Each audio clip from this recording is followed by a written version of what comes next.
Happy Friday, everyone. I'm Zach Dodge, and you are watching Wctv.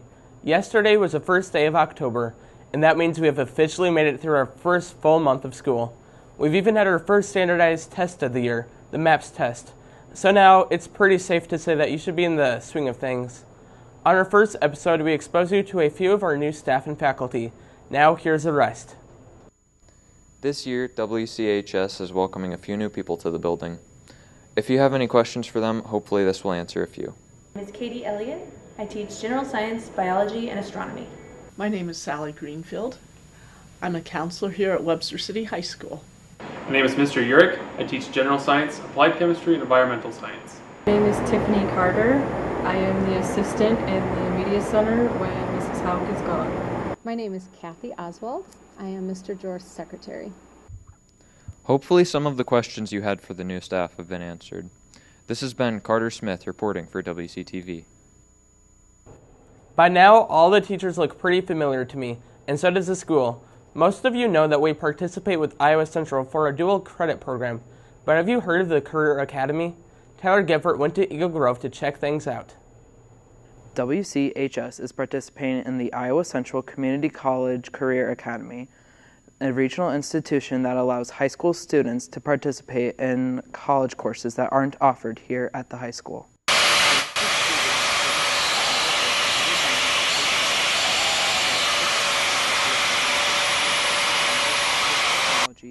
Business, engineering tech, manufacturing tech, and elementary education. All of these courses are worth college credit. I'm taking the business pathway, and I'm taking Intro to Accounting and Principles of Management. I enjoy that the Career Academy offers both college and high school credits.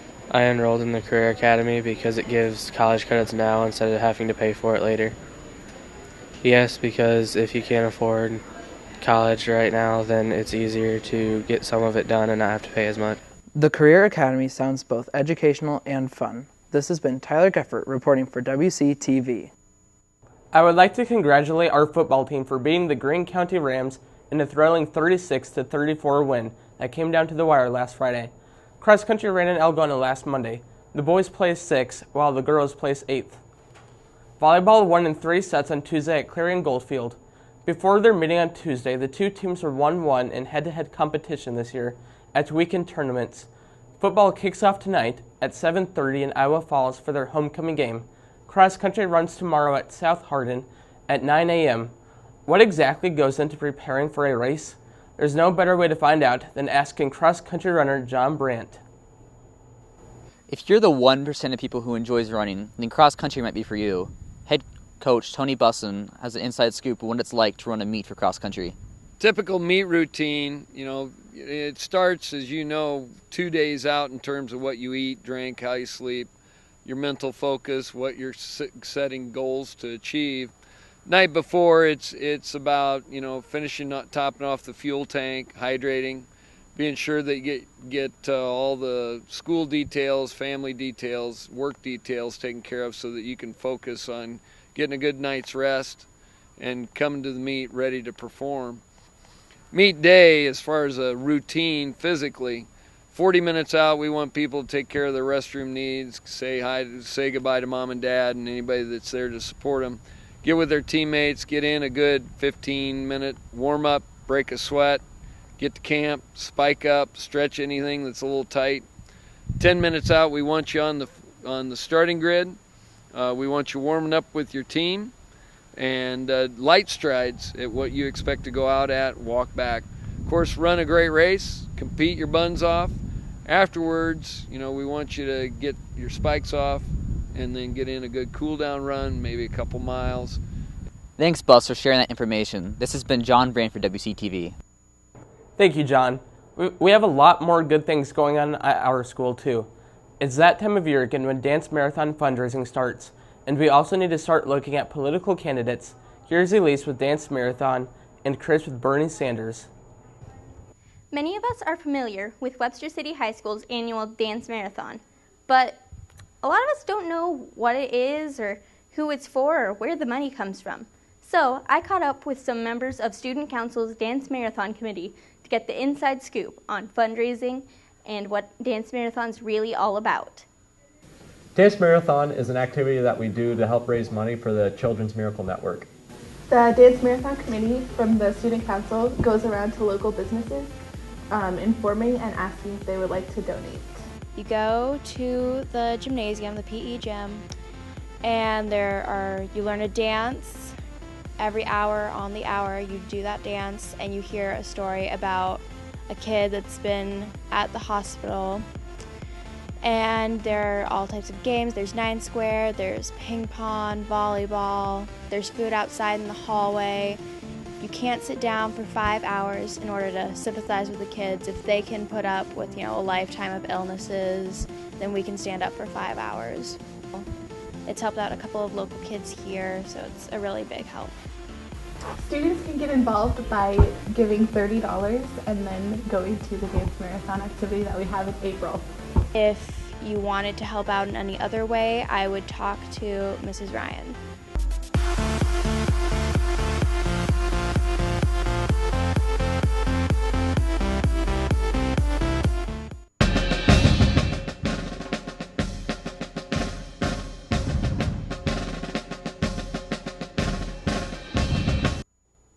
Fort Dodge was feeling the burn last Sunday as presidential hopeful Bernie Sanders made his way to Fort Dodge at the Webster County Fairgrounds to deliver a speech at a fundraiser dinner held by the Democratic Party. Before addressing the crowd, Bernie talked with high school students from around Webster and Hamilton County, including 3 from our own school, Haley Griffith, Christopher Jorgensen, and myself. The first thing I want to say to high school students is that many young people throughout this country do not appreciate the importance of politics and government. I think they're kind of turned off to it, and they see a lot of ugly TV ads and they say, I'm not really interested in this. That's a mistake. We live in a democratic society, which is a pretty big deal. And what that means is that in a democratic society, all of the people are supposed to be involved in figuring out what our problems are and trying to solve them. And if people say, I'm not going to get involved, somebody else is going to do it for me, what generally happens is the people who then do it are people who have a lot of money and a lot of power, and the decisions they make are not necessarily the best decisions for middle class or working class families. So if you are concerned about the future of your country, about the kind of jobs that will be available to you in a couple of years, whether or not you can afford to go to college, women's rights or gay rights, or climate change, all of those issues and many more, you should be involved. You should be respectful of people who disagree with you, but have good discussions with your friends. That is what being an American is supposed to be about. So that's that. Although thousands of people across the country go to see Bernie speak, the real source of his popularity is a strong network of volunteers, even within our own community. Hi, I'm Lindsay Henderson, and I am the local volunteer here at Hamilton County. Grassroots politics is all about a bottom-up movement. It's about people organizing together around common beliefs and issues. And that's really been the strength of Bernie's campaign. He's not taking any kind of money from super PACs. What we really need you to be able to do is to show up and caucus for Bernie. As much as you like him, if you don't show up and do that, then we are not going to be able to get a chance to vote him in for the presidency. So if you will be 18 by next November, you are able to caucus on February 1st. If you would like to know what your precinct is and where you go to do that, you can follow our Facebook page, Hamilton County, Iowa for Bernie Sanders, and I will be posting that information.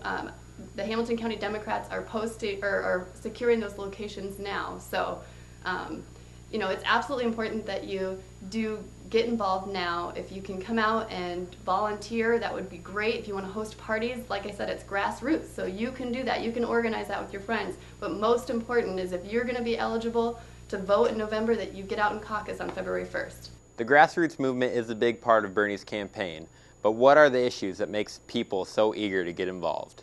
Now let me just touch on some of the major issues that I have been talking about during this campaign. And the people who own America would prefer that we not talk about this issue. Listen to this. The 14 wealthiest people in America, that's not a lot of people, saw their wealth increase by $156 billion. That is more wealth than is owned by the bottom 130 million Americans. Our job together is to create an economy that works for the middle class and working families of this country and not just the top 1%. The $7.25 minimum wage in Washington is a starvation wage. It has got to be raised to a living wage, $15 an hour over the next several years. Their values are that women in the United States of America should not be able to control their own bodies. I disagree. In addition to these, Bernie also supports taking action on climate change, universal health care as a right, free public college for all, eliminating private prison profiteering, and overturning Citizens United, essentially getting big money out of politics and putting power back into the middle class. Whether or not you agree with him, you should take Bernie's advice and get out there and get involved in politics. This has been Chris Anderson for Wctv. Last stop for the day, the weather. Take it away, Caitlin.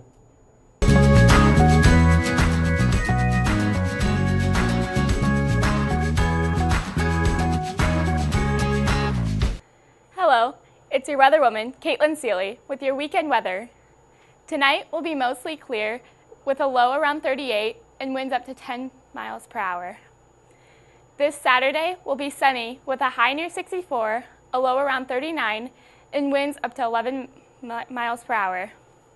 Sunday will be mostly sunny and clear with a high around 32 and a low near 43, and wind speeds anywhere from 6 to 9 miles per hour. Enjoy the fall weather this weekend. This has been Caitlin Seeley, your WCTV weather woman. Thank you for watching.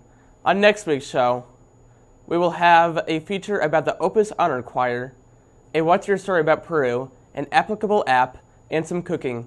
This has been Zach Dodge for WCTV.